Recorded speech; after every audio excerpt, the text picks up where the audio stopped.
Assalamualaikum warahmatullahi wabarakatuh. Saya Marina Dewi dan rekan saya Anissa Maratu Soliha akan membuat video dengan subtopik menentukan populasi dan ukuran sampel yang representatif. Baiklah, di sini saya akan menjelaskan pengertian populasi.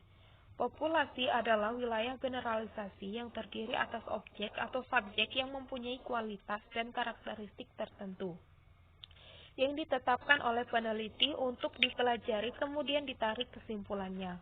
Jadi, populasi bukan hanya orang, tetapi juga objek dan benda-benda alam lainnya. Populasi juga bukan sekadar banyaknya objek atau subjek yang diteliti, tetapi meliputi seluruh karakteristik atau sifat yang dimiliki oleh subjek atau objek tersebut. Kemudian pengertian sampel dan teknik sampling. Sampel adalah bagian dari jumlah dan karakteristik yang dimiliki oleh populasi tersebut. Sedangkan sampling adalah suatu proses memilih sebagian dari unsur populasi, yang jumlahnya mencukupi secara statistik, sehingga dengan mempelajari sampel serta memahami karakteristiknya, akan diketahui informasi tentang keadaan populasi. Teknik sampling adalah suatu cara untuk menentukan banyaknya sampel dan pemilihan calon anggota sampel, sehingga setiap sampel yang terpilih dalam penelitian dapat mewakili populasinya atau representatif, baik dari aspek jumlah maupun dari aspek karakteristik yang dimiliki populasi. Teknik sampling. Apabila semua anggota populasi dipilih menjadi anggota sampel, maka proses ini disebut sensus atau sampel jenuh. Teknik sampling dapat dikelompokkan menjadi dua, yaitu probability sampling dan non-probability sampling. Teknik probability sampling adalah teknik yang memberi peluang yang sama bagi setiap anggota populasi untuk dipilih menjadi sampel. Teknik probability sampling meliputi simple random sampling atau populasi homogen. Pengambilan sampel dilakukan secara acak tanpa memperhatikan strata yang ada. Teknik ini hanya digunakan jika populasinya homogen. Yang kedua, proportional stratified random sampling atau populasi tidak homogen. Pengambilan sampel dilakukan secara acak dengan memperhatikan strata yang ada. Artinya, setiap strata terwakili sesuai proporsinya. Yang ketiga, disproportional stratified random sampling. Teknik ini digunakan untuk menentukan jumlah sampel dengan populasi berstrata, tetapi kurang proporsional. Artinya, ada beberapa kelompok strata yang ukurannya kecil sekali. Yang keempat, cluster sampling atau sampling daerah. Teknik ini digunakan untuk menentukan jumlah sampel jika sumber data sangat luas. Pengambilan sampel didasarkan daerah populasi yang telah ditetapkan. Misalnya, dari 27 provinsi diambil 10 provinsi secara random atau acak. Non-probability sampling adalah teknik yang tidak memberi peluang yang sama bagi setiap anggota populasi untuk dipilih menjadi sampel. Non-probability sampling meliputi sampling sistematis. Pengambilan sampel dilakukan berdasarkan urutan dari anggota populasi yang telah diberi nomor.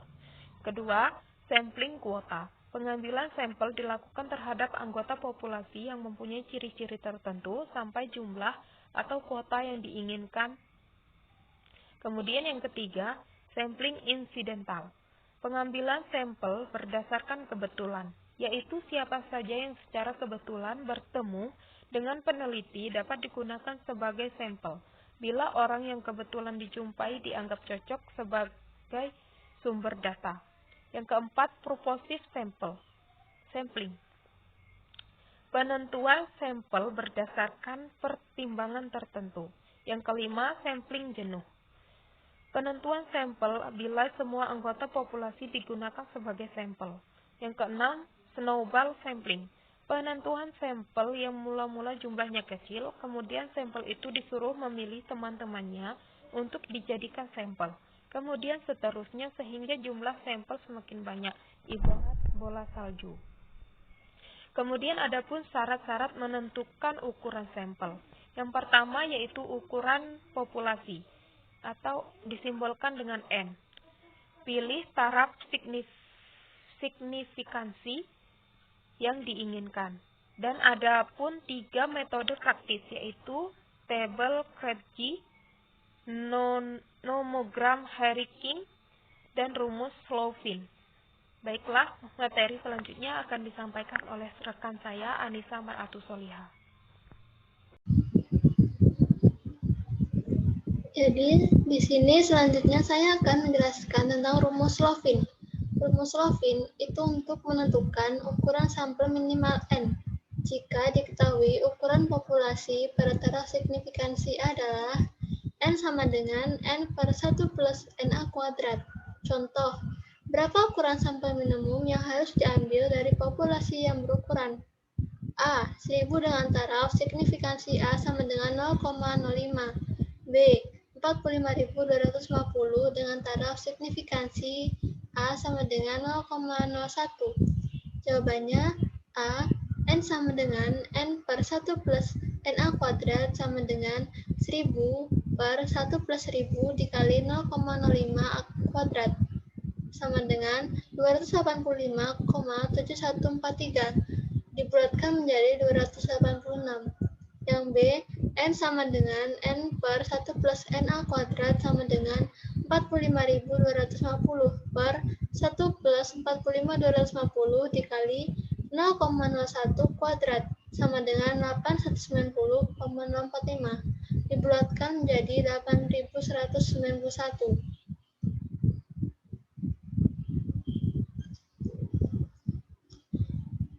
Ini adalah diagram tentang data sampel dan teknik sampling dan pengolahan dan penganalisan data.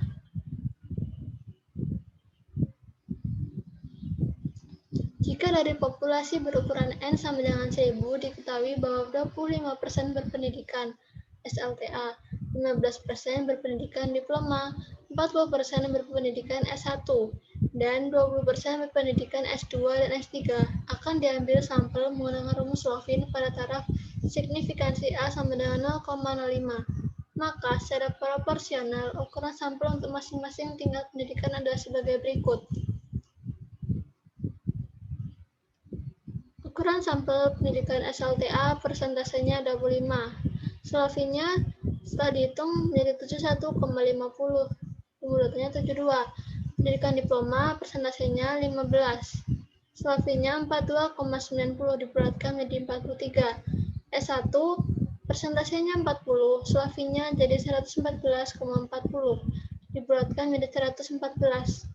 Pendidikan S2 dan S3 persentasenya 20. Slovinnya menjadi 57,20 dibulatkan menjadi 57.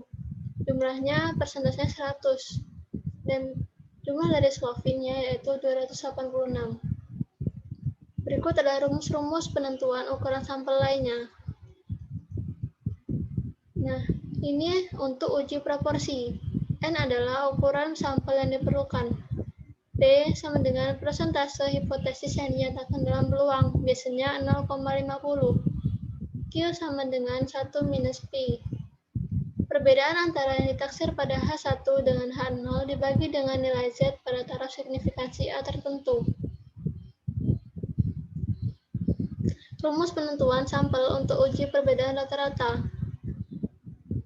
N itu ukuran sampel yang diperlukan. A itu simpangan buku populasi. Z adalah nilai Z pada tabel distribusi normal pada taraf signifikansi A tertentu.